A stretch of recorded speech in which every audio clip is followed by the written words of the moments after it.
chefe Genivaldo e o chefe Mário. E vamos falar um pouco mais sobre escotismo, é claro. E eu queria falar sobre uma coisa importante, que as pessoas se confundem, não sabem definir ali o que é. Como é que é dividido os ramos escoteiros, chefe Mário? Bom, os ramos escoteiros seguem mais ou menos o padrão escolar, não é? Que é o padrão da psicologia, vamos chamar psicologia comum. Nós temos os lobinhos, que é aí por volta dos 6 anos e meio, até 10 anos e meio, grosso modo. Depois temos os escoteiros, que vai dessa idade, 10 anos e meio, até 16 anos. De 16 a 23 nós temos os rovers, que são os grandões, né? E os pioneiros, como é que isso? Tem os pioneiros ainda? Como é que é os pioneiros? Os pioneiros são os rovers. Tá. O que ocorre é que as crianças evoluem, né? Então você tem os escoteiros de 10, 10 e meio, 11 anos até 16. E normalmente o pessoal pega os escoteiros com mais idade, que são os escoteiros seniors, não é? Que são aí nessa fase de 14, 15 até 16, 17. Mas também pode ser. Os pioneiros e rovers são a mesma coisa. Pioneiro foi o nome adotado no Brasil para os rovers da Inglaterra. Entendi. É muito legal saber disso, viu, gente? Para as pessoas entenderem um pouco. Porque normalmente as pessoas, vamos dizer assim, as pessoas assim, no secular aí, não conhecem muito bem, né? Como é que funciona, por exemplo, que o pai quer colocar uma criança no grupo escoteiro, né? Então é importante até eles saberem como é que funciona isso, né? Chefe, Genivaldo, como é que é para aceitar um escoteiro num grupo? Como é que faz? Como é que é a sua atividade dentro de um grupo de escoteiro? As atividades são todas atividades práticas. O jovem vai chegar aqui, vamos ter uma conversa com os pais. E o jovem já começa ali naquele momento a sentir já o grupo escoteiro. Então são atividades bastante práticas, formação, participação de todos. São atividades voltadas, mas para uma área meio ambiente mesmo, natureza. Então ali já vai sentir toda aquela questão de como que funciona o escotismo. É claro que tem o chefe Mário aqui, dá aquela introdução, que ele sabe muito bem dar, mas a gente já começa a trabalhar isso aí, geralmente entra como noviço e vai tendo a progressão dentro do ramo escoteiro. E quando é que ele começa a faz a promessa escoteiro? O que ele precisa fazer para a promessa escoteiro? Então, ele começa como noviço, então, tem as etapas, cumpre aquela etapa de noviço e ele recebe a promessa. Tá. Gente, eu quero que vocês me perdoem pelo áudio aí, porque a gente está atendendo o grupo escoteiro. Aqui tem a rua, os carros estão passando e a gente tem tempo para gravar isso, a gente tem que mandar a bala, tá bom? Outra coisa que eu queria saber com vocês, assim, como é que é os rovers, né? A mesma coisa? São atividades diferentes? Como é que é isso? São atividades diferentes, né? São uma atividade um pouco mais avançada, né, chefe Mário? Tem um nível mais... os chefes falam que os rovers, eles próprios desenvolvem suas atividades, o chefe só dá um suporte, né? Ao contrário do escoteiro. O escoteiro, geralmente, o chefe prepara todas as suas atividades, e o rover não, ele dá as dicas de como que ele quer essa atividade e o chefe faz o acompanhamento. Então, o chefe Mário está aí, se quiser fazer um complementozinho. E como é que é isso, chefe Mário? Como é que é as atividades dos rovers? Como é que é o procedimento? Como é que eles fazem? O símbolo do rover é a forquilha. Por quê? Temos aqui a forquilha, aqui, algum lugar aqui, aqui atrás aqui. Porque é nessa idade de 16, 17, 18 anos que ele decide os caminhos da vida. Ou ele vai por esse caminho ou por aquele. Né? Então é a idade que as pessoas definem sua sexualidade, profissão, entram na universidade. Em suma, a grande decisão da vida está exatamente nessa fase, dos 15 aos 20 anos, 16 aos 20, tá bom, 17 ao 21. E aí, qual é o tipo de atividade normalmente que eles fazem? Os meninos dessa idade, Adiel, eles recebem o treinamento para fazer equipes. Porque, olha bem, a partir desses 16 anos, não é? Ele precisa decidir da sua vida, não é isso mesmo? Então nós temos o empreendedorismo, ou seja, eles têm que fazer alguma coisa. Então eles precisam ganhar dinheiro. Claro, ganham nada, Mas, em suma, eles fazem as coisas, ou seja, eles limpam, eles arrumam, fazem concertos, não é? Fazem festas, fazem doce para vender, né? Aí descobrem que o problema não é fazer o doce, é vender o doce. É uma grande descoberta essa, sabe? Então, ou seja, eles fazem grupos de interesse. Esse grupo de interesse pode ter a área de hobby, não é? Hobby é hobby mesmo, coleção, essas coisas, não é verdade? Aeromodelismo, né? Você tem a área de profissão, né? Você tem as áreas de artes, que às vezes a pessoa quer fazer uma peça de teatro, quer fazer um coral, quer fazer uma música, não é? Pintura, em suma, artes, não é? Ciências, tem grupo de ciência. Aqui no Tracaúnas havia um grupo que estudava química.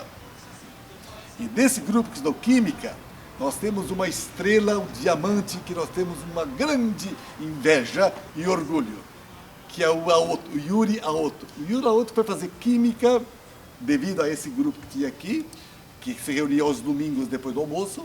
Ele foi fazer química na USP. Quando terminou a química na USP, ele foi fazer mestrado. E o pessoal passou ele para doutorado imediatamente. Hoje ele é um jovem pós-doutorado nos Estados Unidos. Não é? Aqui é dos nossos aqui. Em suma, é uma coisa ligada à ciência, não é isso? Em suma, nós temos, eles fazem grupos de interesse. Esse grupo de interesse pode ser uma viagem, né? Vamos para o Pantanal, vamos para o Pantanal, perfeito, vamos para o Pantanal, né? E depois, quando acaba o evento, vamos dizer, acaba a finalidade, a equipe é desfeita. E eles fazem outra equipe e assim vai.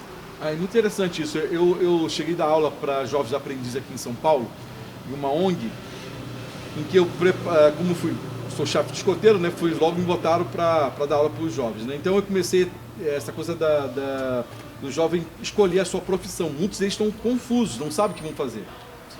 E então eu preparei em vários lugares, né? Por exemplo, eles não sabem como é que funciona um quartel. Então chegamos lá antes das 6 da manhã. Então vai chamamento da bandeira, os soldados dividindo por equipes, né? Porque cada um tem a sua seção, né? Como é que funciona aquilo? Né? Como é que funciona dentro de um quartel? Ninguém acha que o quartel ninguém fica varrendo o tempo todo, né? Não é isso. Né? Existem as companhias e tal. Aí fomos numa empresa química, ver como é que funciona, como é que faz uma agência de publicidade. Então eles ficavam assim maravilhados. Não é isso que eu quero ser, eu quero aquela. Então, assim, o escotismo tem essa coisa de despertamento, né? É uma coisa legal também que as pessoas me perguntam, eu sempre explico, mas eu gostaria que você explicasse pra gente, porque assim, os lobinhos, eles têm a matilha, né? Tem a alcatéia e tem a matilha. O escoteiro tem as patrulhas, que é normalmente nome de bicho. O escoteiro do mar algum bicho do mar. O escoteiro do ar é alguma ave, enfim. E os rovers, tem o quê? Como é que é dividido isso? Bem, o fundo de cena, para os rovers, não é? É o rei Arthur e os seus cavaleiros, né? Então tem que ter aquela honra do cavaleiro. Não se esqueçam que um escoteiro jamais é canalha. Pelo menos não deveria ser. Nós fazemos... né, ao menos. Então o fundo de cena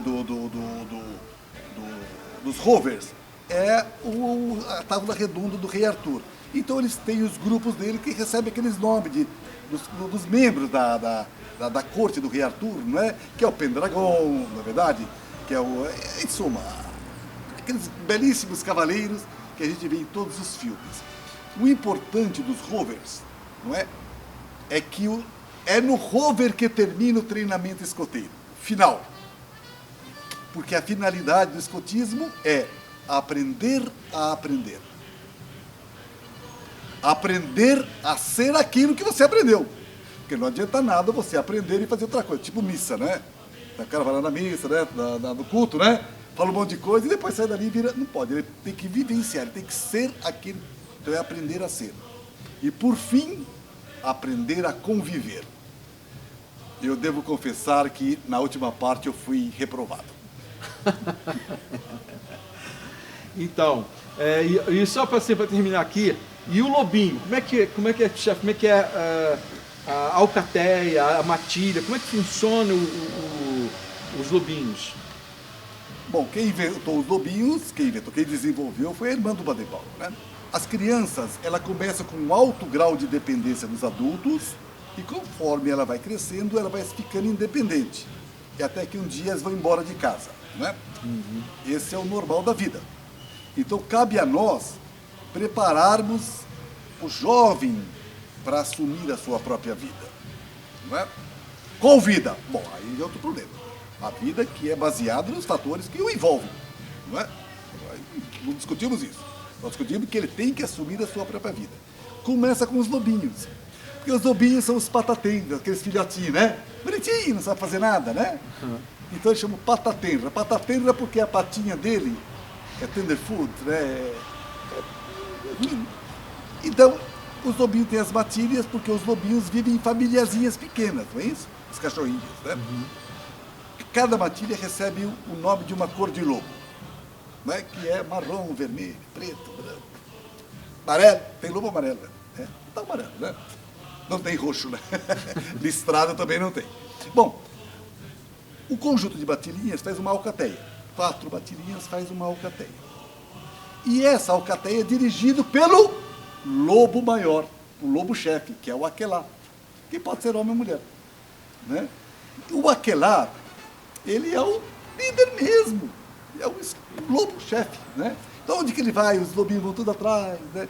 E tem uma relação, olha, a relação do lobinho com o aquelá é uma coisa eterna. Né? Como a relação de chefe com o escoteiro é uma relação eterna. Às vezes eu estou andando na rua, eu encontro assim um senhor de 50 anos, 40, fala assim, chefe Mário! O senhor não lembra de mim? Eu falo que lembro. Eu sempre minto. Ou seja, a relação, olhe bem, eu continuo sendo chefe daquele senhor de 40, 50 anos de idade. Não é incrível, né? E isso era desse jeito mesmo. Os lobinhos também têm um grande carinho. O aquelá é aquele que é o lobo-chefe.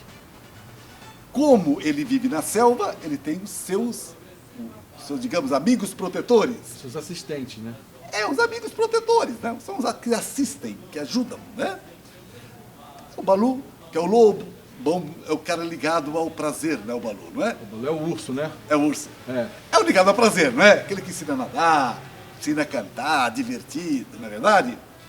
Você tem a Bagueira, tanto faz, que é a pantera, protetora, que cuida da segurança, né? E por aí vai. Você tem até os macaquinhos malvados. É. Tem o Chiu, não é verdade? Tem até os macaquinhos malvados, que são os mandalores, né?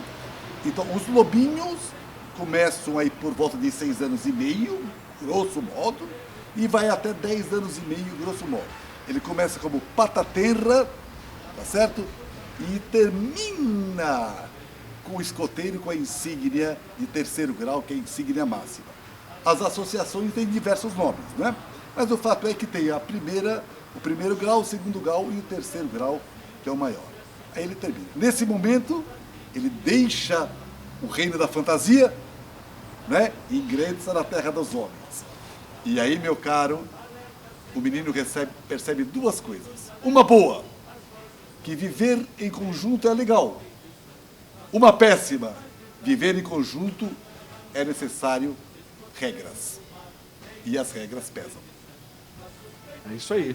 Eu fui Balu muitos anos, né? Que eu era parte divertida da alcateia. E eu sempre fazia esquetes, brincadeiras, eu que fazia as loucuras com os lobinhos, eles me adoravam. Até hoje, eu tenho, como o senhor falou aí, o chefe falou, tenho ex-lobinhos, escoteiros e tudo, que me lembram disso, me chamam de chefe também, né? Inclusive deve vir aqui em São Paulo no mês que vem. Então nós ficamos por aqui, gente. A gente sempre vai ter alguma coisa diferente, né? Vamos falar mais sobre escotismo, vai ter aventura, vai ter comida mateira, vai ter fogo de conselho, vai ter esquete, enfim, vai ter de tudo aqui relacionado ao escotismo. Então tá sempre alerta, Jamboree Play. Play Channel.